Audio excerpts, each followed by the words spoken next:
Hello and welcome to another short drawing lesson. This week we're going to draw the classic Toyota Land Cruiser from the late 70s, and this is a special request for somebody in America whose grandfather used to have one and he's hoping to draw one. So this hopefully will give you a few tips to get started.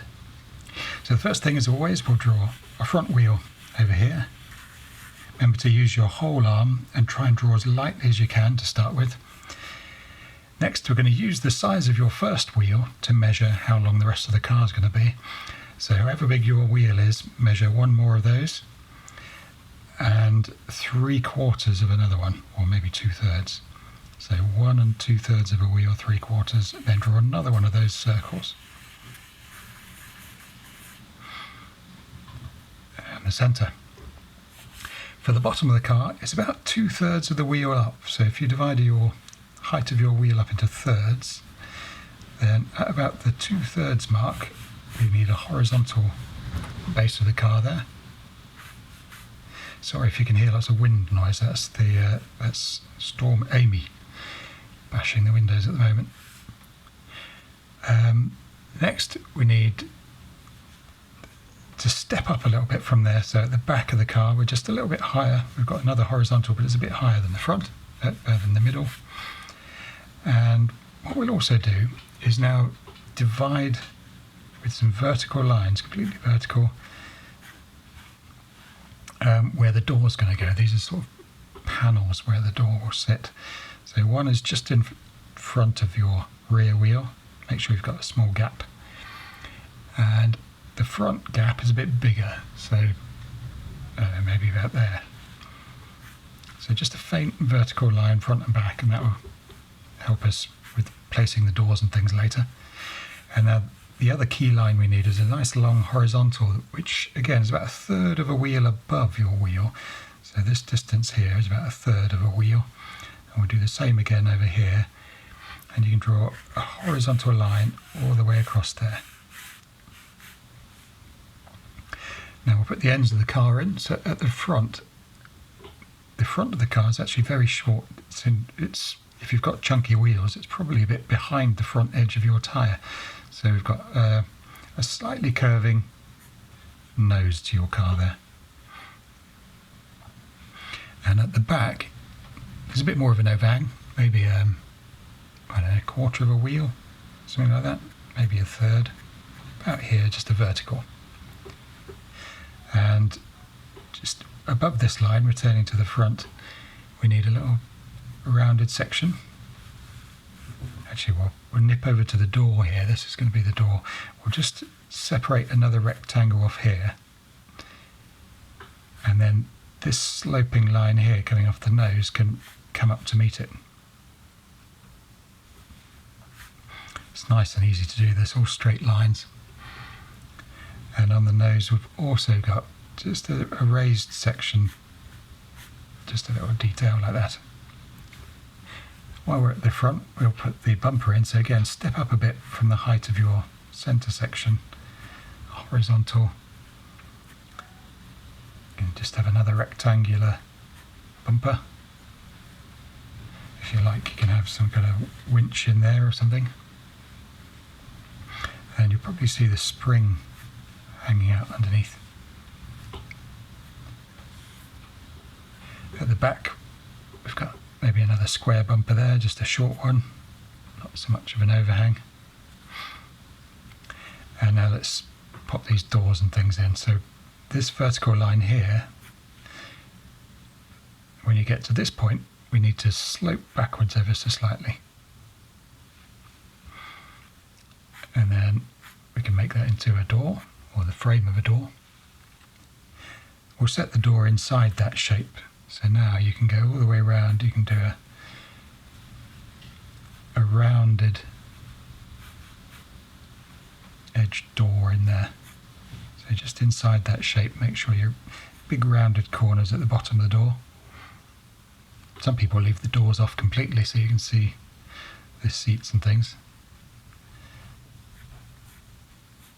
Thicken up that pillar. A slightly rounded corner there at the tops of the windows. These slightly rounded bits, they kind of they make things feel a bit more solid. sort of chunky. And there's actually a sort of raised pressed part in the panel of the door as well, which again has got little rounded corners. So there's our door.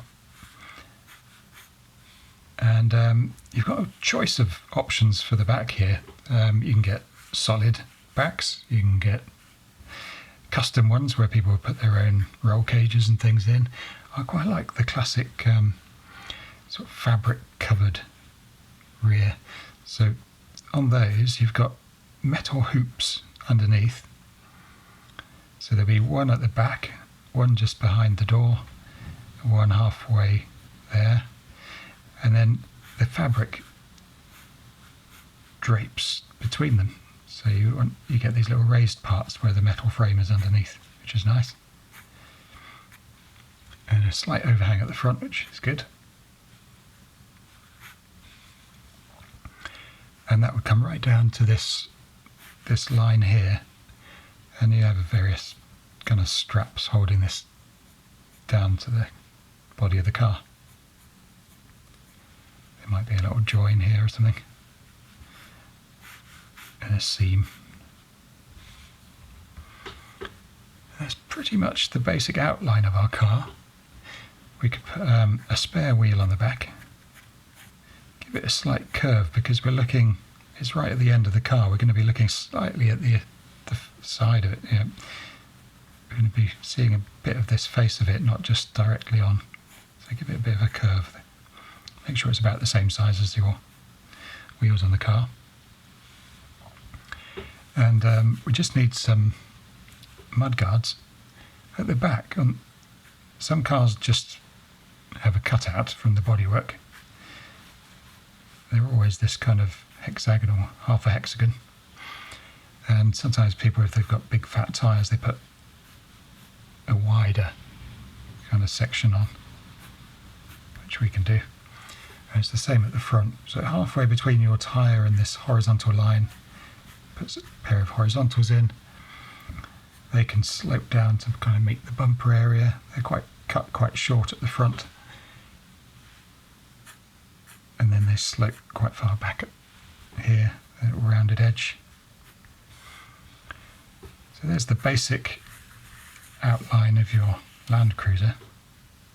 Looking underneath the car, you can probably see things like an exhaust and the springs, just stuff hanging out under there slightly.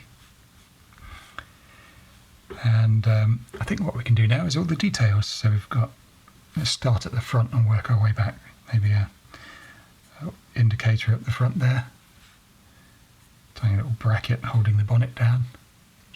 Speaking of the bonnet, we've got a section there and a join there, and then on the bonnet we've got these little louvers, cooling vents, and there's some in this section here, a little square part. There's a little access panel, I'm not sure what that's for. We've got a badge, just goes in there. What have we got now is a thing on the bonnet, I don't know what that is. Maybe that's another mounting point for a spare tyre. Need some windscreen wipers. On the door we've got a couple of hinges that are set into that raised panel.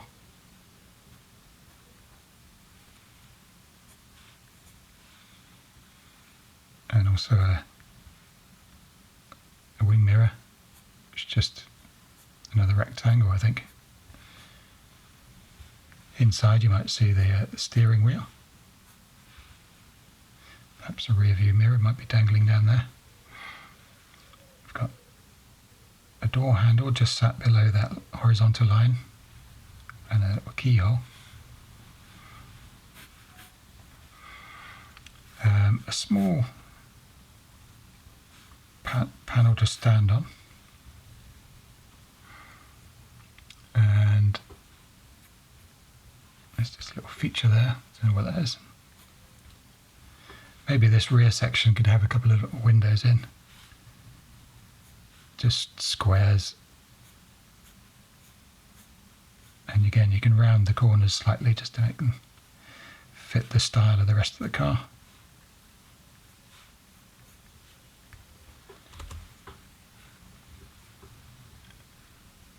There might be a door handle there. That's all the main details, I think. And we'll put the floor in, and as it's an off-road car, we'll do it uneven, undulating. This is the shadow on the ground. So on uneven ground, your shadow will be quite uneven too. And hopefully we've all been pressing quite lightly up to this point. So now's the point where we can start to do some shading and press a bit harder. Before we do that, though, we'll just put some detail on these wheels. So quite thick tyres. Maybe 6 little bolts on there, holding the wheels on. And you can show halfway around the tyre just this suggestion of where the thick part of the tyre is. There's a sort of bulge to these balloon tyres, isn't there? So we'll use that for shading in a minute. So we can start blocking in some of these shadows. So all of this stuff under the wheel arches is going to be dark. And I'm doing vertical hatching just because it's tidier. And on man-made things, it kind of helps to have tidy shading. On organic stuff like trees and bushes and grass, you can do more crazy hatching, and it kind of adds to the feel of the chaotic nature. But for man-made stuff, it's often a good idea to have it nice and tidy. So your tyre at the back could have some shading part way down, leave the top bright. There might be a bit of a shadow where this overhangs, not too much, just press a bit harder on the undersides of things and it will just make them feel like they're overhanging slightly, like these mud guards. The underside of the car. You do want to press really hard around everything because that'll look kind of lumpy and lumpen. We'll show the wheels on the far side of the car, and again those can be shaded in.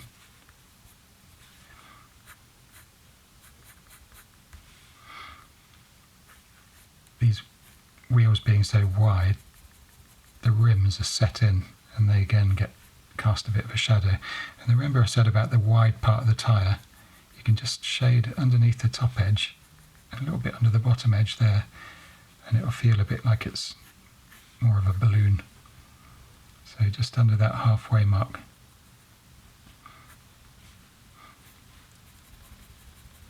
Shade all that. On the ground, we can shade that too. I like to imagine where my vanishing point is for the sketch, maybe in the centre of the door here, and then make my shading on the floor point towards it. So as you get towards the edges, it points outwards more. So it's all trying to point to this one imaginary vanishing point. It just helps the floor have a bit of dimension. And in there we can, as we're on rough ground, maybe there's a few leaves and bits of rubble, perhaps a few bits of grass, be nice. These tyres, presumably they've got big knobbly tread on them, so again, not all the way round, but in places just on either side you can just kind of where the light goes into the shadow, usually it's where you notice the texture most. So just a hint of these rough knobbles on the tyre, and that will just, tell people what they're looking at.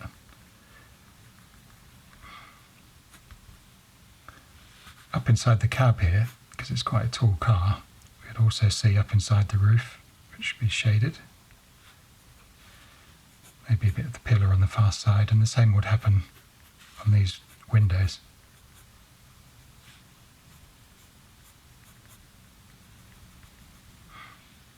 And being canvas, they're going to have little creases where it's pulled tight towards these straps.